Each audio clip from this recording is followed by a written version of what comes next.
Hobbies are a great way to pass time, but when choosing hobbies intentionally, they can be transformational in their ability to make you hotter. Literally. Welcome back to the It Girl Playbook. These are hobbies with benefits, but focus primarily on the ones that can actually make you ridiculously more attractive. Before we get into today's episode, I have a huge announcement to make to give back to you as a token of my appreciation for all of your support for this channel. I've partnered with Recco Social App to give away a $100 Amazon gift card each month for the next 3 months as we head into the holiday seasons. If you've ever watched videos on YouTube, TikTok, or even Instagram and saw something that you liked, whether it be a cute outfit, a really nice bag, a cool product, or maybe even a helpful tool, and wanted to know where to get it, it's usually impossible to track down. Most of what we see online isn't linked anywhere, especially if someone wants to gatekeep it. And so you're stuck in the comments begging the creator to share a link, or you find yourself screenshotting it and trying to reverse search it on Google, but you can't find the exact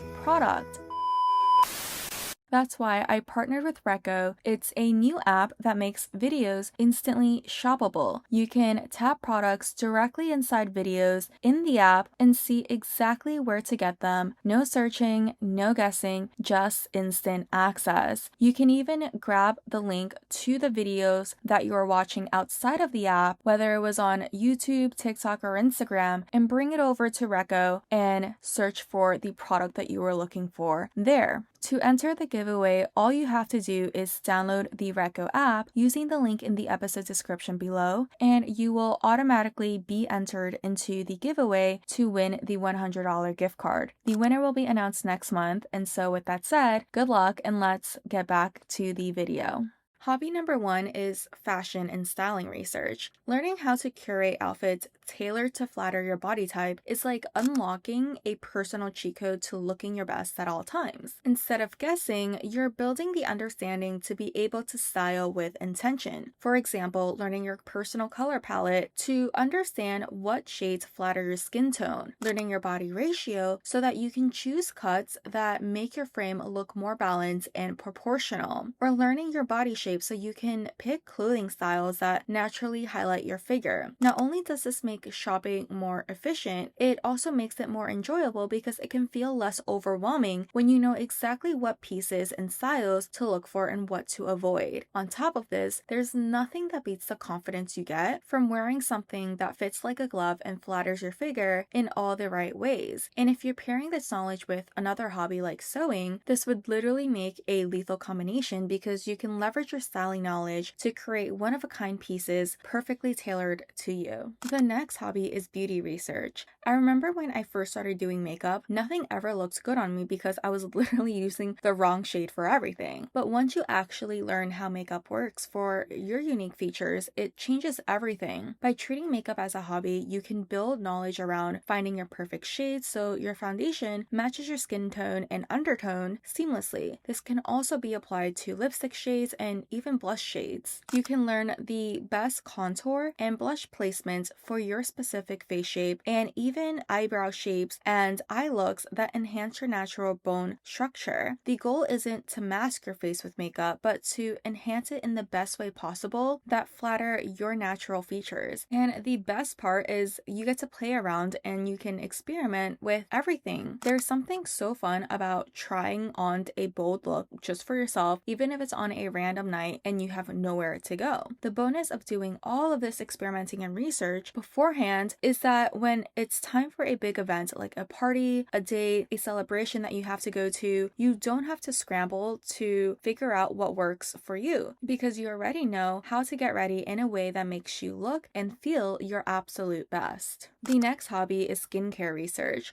When I first got into the mindset of wanting to look my best, I was obsessed over makeup. But no matter how much I practiced, I couldn't get the results that I wanted because I was neglecting my skincare. Makeup can enhance, but it can't fully cover. And nothing gave me real confidence until I finally prioritized my skin. And for skincare, you can learn how to target specific areas or learn how to achieve certain goals, whether it's clearing your skin, brightening your skin, how to reduce puffiness, improving skin texture, hair over time or how to make it appear more youthful. With the right knowledge, you can curate the perfect skincare routine that's personalized for you instead of following trends that may not suit your skin or your goals. I used to follow dozens of 10, 15, even 20-step skincare routines, but nothing helped my skin more than my simple 3 to 4 step routine tailored for me. Having healthy skin gave me so much confidence, which in itself I always find to be such an attractive quality, but it can also help your makeup look better on your skin. Skincare also isn't limited to products that you put on your skin. They say that you are what you eat, and so there's also a few hobbies related to food and diet that can help support you looking your best, which leads us to our next hobby, fermentation and pickling. They say that beauty starts in the gut, and it's true. Probiotics are essential for maintaining gut health, and when your gut is healthy, it shows up everywhere in clearer skin, less bloating, better digestion, and even more energy. And one of the best ways to incorporate more probiotics into your diet is through pickled food or fermented food. Pickles is one of the most classic examples that we all know, but sauerkraut is also a very popular option. In Korea, there are countless variations of kimchi, and in Chinese culture, we have several pickled vegetable staples as well. The world is your oyster with beauty and gut health in the palm of your hands. I'm also going to add yogurt here, which is surprisingly so easy to make. You simply just mix warm milk with some leftover yogurt and incubate it for a few hours, possibly just leave it there overnight, and there you go. There are some people making these thick yogurt bowls that look so aesthetically pleasing with all kinds of fruits and toppings, and honestly, that's such a fun way to pass time, get a delicious snack out of it, feed your body some good nutrients, and in the process, become more attractive.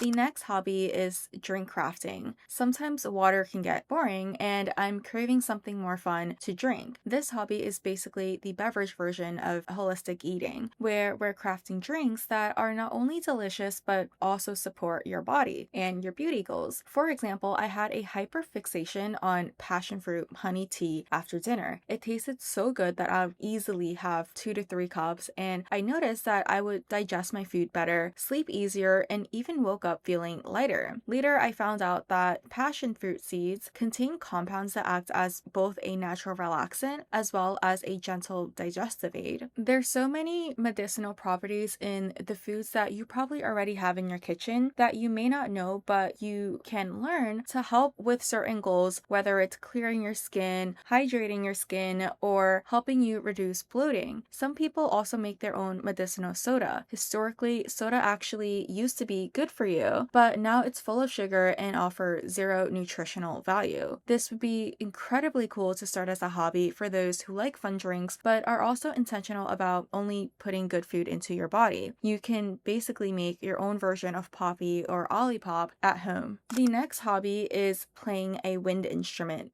There are so many people who do facial yoga or jawline exercises to tone their face, but playing a wind instrument like the flute, clarinet, or the saxophone can offer the same benefits while also letting you learn an entire whole new skill. Blowing into an instrument works your cheek, jaw, and lip muscles, which can help with facial definition and can even reduce the appearance of a double chin over time. It's like a built-in beauty workout. On top of that, it improves your breathing and lung capacity, which carries over into better posture and even more control over your voice. A lot of singers actually use breathwork to achieve similar results, but if you're not a singer, it can still benefit you by allowing your voice to project more clearly, hold longer sentences without running out of breath, and naturally help you develop a steadier, more confident tone. So not only are you toning your face physically, you're also building the ability to carry yourself with more confidence both in how you look and how you sound. The next hobby is Pilates or yoga. Not only are both great workouts that can help keep you fit, help tone your body and increase your flexibility, both Pilates and yoga help with posture. Having good posture is incredibly attractive because imagine the difference between putting on a good outfit and standing tall versus slouching in it. Good posture is also correlated to confidence, and the saying goes that confidence is the most attractive accessory that someone can wear. On top of this, when you're actually doing your Pilates or yoga sessions, you're never really rushing through your movement, since the accuracy of your form and the quality of your movement is always a priority. Doing it right is better than doing it rush. And this type of mindset can carry over into how you move in your everyday life, which translates into more graceful movements and a more elegant state of being. And so if you're someone who's always in a rush or feel like you have to be in a rush, which of course in certain scenarios is a huge advantage, but if you find yourself struggling to slow down when you need, yoga or Pilates are hobbies that could be worth exploring for you. The next hobby is modeling, even if it's self-practice. This reminds me of that story of Marilyn Monroe, who was walking on the streets of Times Square with a friend in her normal everyday clothes. Nobody even glanced at her, but Marilyn turned to her friend and asked her if she wanted to see it. Not fully understanding what Marilyn meant, the friend said sure, and within seconds, her friend who was retelling the story said it was like something changed. People began looking at her, began staring, even cars were slowing down because it realized that it was the Marilyn Monroe. Marilyn was still wearing the same exact clothes, but it was those slight changes in posture, in self-concept, and the presence that shifted everything. And this is something that modeling teaches you, the power of these small micro adjustments. Adriana Lima leveraged this as well, and it resulted in her becoming the ultimate bombshell that we know her for today. In interviews, she mentioned how she grew up to be quite introverted and shy, but obviously that doesn't sell well on stage and on the runway. And so she practiced her facial expressions, her catwalks, and her poses. This is also how Adriana was able to come up and master her iconic smoldering look. Whether you want to pursue becoming a model as a hobby or self-practice in private, the choice is yours, but either way, it will help you master the power of those micro adjustments to help you present yourself in the way that you look best. I'll admit I do this in the privacy of my own room, but even so, I was able to practice and build the confidence in how I present myself. The next hobby is perfume crafting. Smelling good is one of the easiest ways to be instantly more attractive. You can have the perfect outfit, your hair done, and your makeup done perfectly, but if you smell a little bit stinky, it kind of ruins the entire impression because it is often associated with hygiene. But beyond basic hygiene, crafting perfumes and blending fragrances uniquely to you can give you the ability to influence the impressions that you make. For example, floral notes tend to read more feminine, soft, and elegant. Gourmand scents like vanilla, chocolate, caramel make you seem warm, sweet, and more approachable. Spicy or woodier notes give off more of a sultry, bold, and confident type of vibe. Getting into perfume crafting means that you can design your own quote-unquote vibe, the exact energy that you want people to feel when they're around you. It also taps into something deeper, scent and memory. Brands like Replica literally create perfumes designed to capture specific memories like a beach day or a cozy fireplace, because smells are tightly linked to our memory and our emotions. And the saying goes that people can forget what you say, but they will always remember how you make them feel. And through scent, you have the ability to make a lasting impressions by tapping into the emotional state of mind. But by crafting your perfume, you also create this unique ability to influence the type of impression that you make.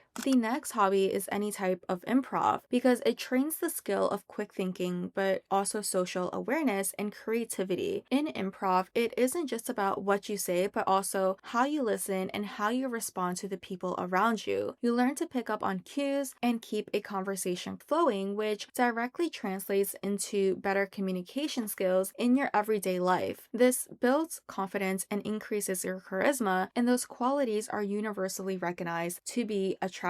But beyond just communication, improv trains your presence. When you're in the moment, fully engaged and adaptable, people notice. The last hobby we have on the list is tea ceremonies. Tea ceremonies are more than just drinking tea. It's an art of mindfulness, elegance, and presence, because the slow, deliberate movements that is actually involved in the process encourages you to be fully in the moment, cultivating a calm and grounded energy, which holds so much value because at the end of the day, attractiveness isn't just about physical looks, it's also your state of being. But of course, looks is also an added benefit. Tea is rich in antioxidants, which helps supports glowing skin, your overall health, and even your digestion. So while you're cultivating calm and elegance, your body benefits too, in subtle, long-term ways to enhance your physical appearance. This hobby can take several directions. You can pursue the art of crafting your own teas, experimenting with blends that promote relaxation, detox, skin health, even anti-aging. There's so many medicinal routes that you can take this. Or you can make it into a more socially engaging hobby by hosting high teas with friends, creating fun little themed gatherings, and making a whole event out of it. There's so many different hobbies that we explored today, and so I hope that this episode was able to inspire you today, whether it gave you new ideas for a hobby or inspire you to pick up old ones. I'd love to hear about the hobbies that you have in the comments if you are comfortable sharing, but other than that, that's it for today. Be sure to check out the It Girl newsletter for episode recaps, to join in on the conversation, and to help decide on what to explore next. I hope to see you in our next episode, and in the meantime, as always, stay hot. Bye!